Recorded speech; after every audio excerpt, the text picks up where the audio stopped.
श्री स्वामी समर्थ ब्रह्मांड नायक या चॅनलमध्ये तुमचं पुन्हा एकदा नवीन व्हिडिओमध्ये खूप मनापासून स्वागत आहे. तर तुम्हीही तुमच्या देवघरामध्ये देवांसाठी पाणी भरून ठेवता का? तर व्हिडिओ नक्कीच बघा. जर ठेवत असेल तर व्हिडिओ जरूर बघा. तर देवपूजा झाल्यानंतर देवासमोर ठेवलेलं एक भांडं पाणी तुमचं नशीब बदलू शकतं. हे तुम्हाला माहीत आहे का? तर आज मी तुम्हाला त्यामागचं रहस्य सांगणार आहे, जे ऐकून तुम्ही आजपासून हा उपाय नक्की सुरू कराल. स्वामी समर्थ पुराणामध्ये आणि विष्णू पुराणात असं सांगितलं आहे की देवाला अर्पण केलेलं पाणी हे तीर्थ बनतं आणि ते केवळ पाणी राहत नाही, तर त्यामध्ये दैवी शक्तीचा वास होतो. स्वामी समर्थ महाराजांनीही अनेक वेळा सांगितलं आहे की जल म्हणजे जीवन, आणि जेव्हा हे जल देवाच्या चरणी अर्पण केलं जातं तेव्हा ते साधं राहत नाही, तर पवित्र आणि ऊर्जायुक्त बनतं. पूर्वीच्या काळात ऋषीमुनी आपल्या आश्रमात पूजा करून देवासमोर पाणी ठेवायचे, कारण त्यांना माहीत होतं की हे पाणी वातावरण शुद्ध करतं आणि घरात सकारात्मक ऊर्जा निर्माण करतं. आजही तुम्ही अक्कलकोट किंवा दिंडोरी येथे गेलात तर तिथे अनेक भक्त ही परंपरा पाळताना दिसतात आणि त्यांच्या आयुष्यात बदल झालेल्या अनेक कथा तुम्हाला ऐकायला मिळतात. आता तुम्ही म्हणाल की ही परंपरा आहे, पण यामागे विज्ञान काय सांगतं? तर या गोष्टीला मान्यता देणं, पाणी हे एक तत्त्व आहे जे ऊर्जा साठवून ठेवू शकतं. जेव्हा आपण पूजा करतो, मंत्र म्हणतो, देवाचं नामस्मरण करतो, तेव्हा त्या प्रत्येक शब्दातून निर्माण होणाऱ्या कंपनांचा परिणाम त्या पाण्यावर होतो आणि हे पाणी त्या कंपनांना शोषून घेतं आणि त्यामध्ये सकारात्मक ऊर्जा निर्माण होते.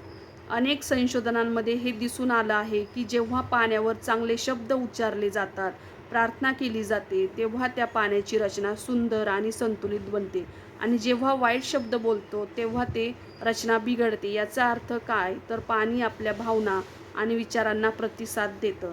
म्हणूनच जे पाणी आपण देवासमोर ठेवतो ते त्या भक्तीच्या ऊर्जेने भरून जातं. आणि आता सगळ्यात महत्त्वाचा भाग म्हणजे याचे फायदे काय होतात? तर सर्वप्रथम हे पाणी घरातील नकारात्मक ऊर्जा कमी करतं. अनेक वेळा आपल्याला कारण न कळता घरात भांडणं होतात, मन अस्वस्थ राहतं, कामात अडथळे येतात. अशा वेळी हे पाणी वातावरण शुद्ध करून घरात शांतता निर्माण करतं. दुसरं म्हणजे घरात सुख आणि समाधान वाढतं, कारण त्या पाण्यातील सकारात्मक ऊर्जा हळूहळू संपूर्ण घरात पसरते.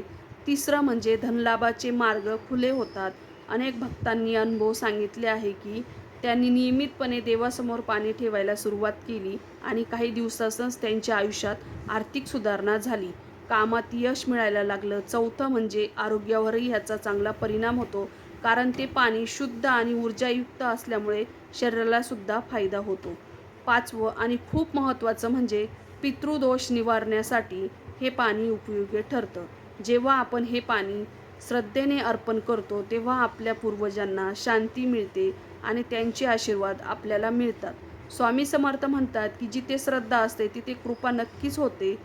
तर मग अ, आपल्याला साधं सोपं करायचं आहे की आपण पूजेनंतर एक स्वच्छ तांब्याचं किंवा पितळेचं भांडं घ्यायचं. त्यामध्ये स्वच्छ पाणी भरा, किंवा दुकानांमध्ये एक छोटासा पेला भेटतो किंवा छोटंसं देवांना पाणी ठेवण्याचं भांडं भेटतं, त्यावरती फुलपात्र भेटतं. तर तसं घ्यायचं आणि स्वच्छ पाण्याने भरायचं. शक्य असेल तर थोडंसं गंगाजल मिसळा आणि ते देवांच्या उजव्या बाजूला ठेवा. ते पाणी रात्रभर तसंच राहू द्या. सकाळी उठल्यानंतर सर्वप्रथम त्या पाण्याला नमस्कार करा आणि मग ते थोडंसं प्या, घरात शिंपडा. तुम्ही मंत्र म्हणून हे करू शकतात. ओम नमो भगवते वासुदेवाय मंत्र. हा मंत्र 11 वेळा म्हणा. आणि गुरुवारचा पवित्र दिवस आहे आणि असा दिवस हा उपायाची सुरुवात करायची, तर करण्यासाठी खूपच शुभ मानला जातो. म्हणून आजपासूनच ही सवय लावा आणि मनापासून श्रद्धेने करा. लक्षात ठेवा की हे फक्त पाणी नाही, तर देवाची कृपा आहे. शेवटी इतकंच सांगायचं आहे की आपल्या आयुष्यात छोटे छोटे उपाय मोठे बदल घडवून आणतात. तुम्ही फक्त श्रद्धा ठेवा आणि विश्वास ठेवा. स्वामी समर्थांवर पूर्णपणे सोपवा. मग बघा तुमचं आयुष्य हळूहळू बदलायला लागतं.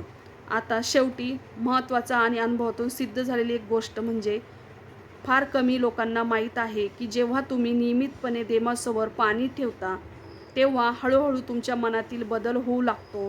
सुरुवातीला तुम्हाला फक्त एक साधा उपाय वाटतो, पण काही दिवसांनी तुम्हाला जाणवेल की तुमचं मन शांत होतं, विचार सकारात्मक होतात आणि सर्वात महत्त्वाचं म्हणजे तुमच्यात एक वेगळी ऊर्जा निर्माण होत असते.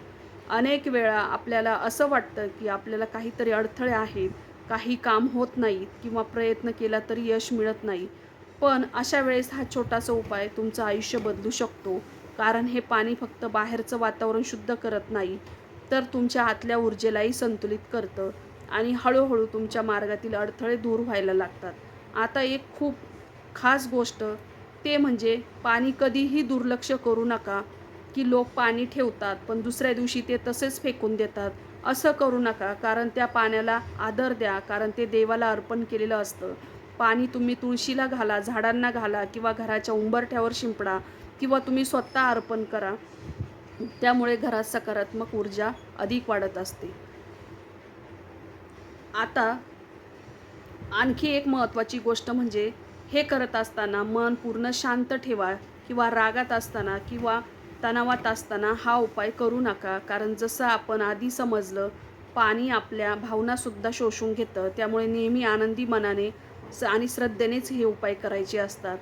अ, असं बऱ्याच भक्तांना याचा अनुभव आलेला आहे आणि हा उपाय सतत 7 दिवस जर केला आणि 7व्या दिवशी त्यांना एक वेगळी शांतता जाणवलेली दिसते. तर काहींचे अडकलेले कामही यश भेटते, तर काहींच्या घरातील भांडणं पूर्णपणे कमी झालेल्या दिसतात. तर ही एक श्रद्धा आणि सातत्य असेल तर हा उपाय नक्कीच तुमच्यावरती परिणाम करतो. तर 11 दिवस हा उपाय करून बघा आणि तुमचा अनुभव स्वतः पहा. स्वामी समर्थांवरती विश्वास ठेवा आणि मनापासून प्रार्थना करा. कारण जिथे खरी भक्ती असते तिथे चमत्कार घडायला वेळ लागत नाही. आणि एक छोटंसं आव्हान आहे की व्हिडिओ जर आवडला असेल तर तुम्ही व्हिडिओला एक लाईक, शेअर आणि सबस्क्राईब जरूर करा. आणि हा उपाय आपण धूमावती तीर्थ असेल किंवा आपल्याला तारक मंत्राचं पाणी असेल, त्याचाही हा अशा पद्धतीने आपण उपयोग केल्यानंतर ते पाणी जर आपण प्राशन केलं, तर आपल्याला चांगल्या प्रमाणात त्याचा फायदा होत असतो. त्याचप्रमाणे आपण हे देवांना ठेवलेलं पाणी आहे, तर ते पाणी ते तर दिवसभर आपल्या देवांसमोर असतं. त्यामुळे ते खूप अभिमंत्रित होतं. कारण ज्यावेळेस आपण पूजा करतो, त्यावेळेस सगळे आपण मंत्र म्हणत असतो, देवांचे नाव घेत असतो आणि देवांसमोर साक्षात ते पाणी असतं आणि ते जर दुसऱ्या दिवशी आपण ग्रहण केलं, तर तुमचे जे आजार असेल किंवा जे काही व्याधी असेल, तर ते पूर्णपणे निघून जात असतात. हा खूप मोठा आलेला अनुभव आहे. श्री स्वामी समर्थ.